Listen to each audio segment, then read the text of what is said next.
If you keep rehearsing those conversations going badly, this video is for you.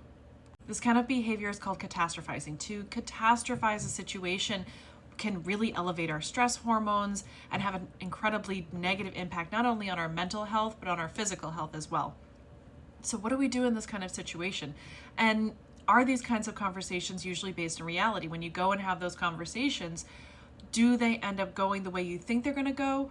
Or do they end up going in a different direction because you had not really quite gauged the situation well? Find yourself catastrophizing, here are 3 things you can do to help yourself to stop that in its tracks and to get back on track in a more positive way. Once you're aware of that this is happening, there are 3 things you can do. The first thing that you're going to do is called the DBT exercise, and it is the acronym TIPP: temperature, intense exercise, paced breathing, and progressive muscle relaxation. So what does that mean?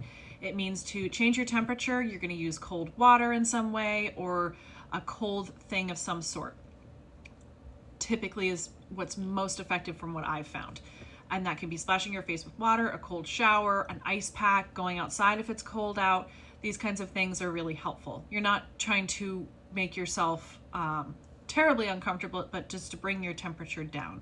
Next, intense exercise. This doesn't have to be some huge long run or anything that you're doing. It would just be maybe some jumping jacks, some push-ups. You could go into plank for 30 seconds, something like that. Your next thing is to do paced breathing. So you're going to count when you breathe, and you count in for a fixed amount, you hold, you breathe out for a fixed amount, you hold, and you repeat that process. And then progressive muscle relaxation, you're going to tense your muscles, and then you're going to let go. And this kind of thing can help in bringing your state back into more regulation. The next thing you're going to do is to notice what that was for. What was the use of that state?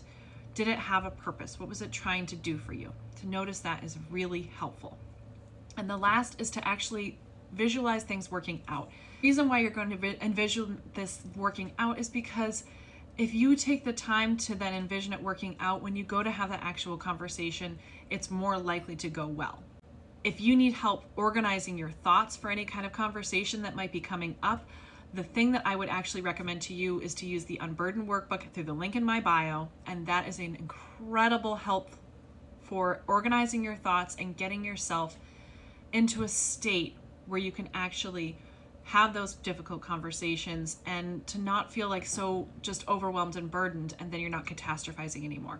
I hope this is helpful. My name is Adelaide. I'm a TNTFT practitioner, a coach, an educator, and I love all things mental health. Happy healing. Bye.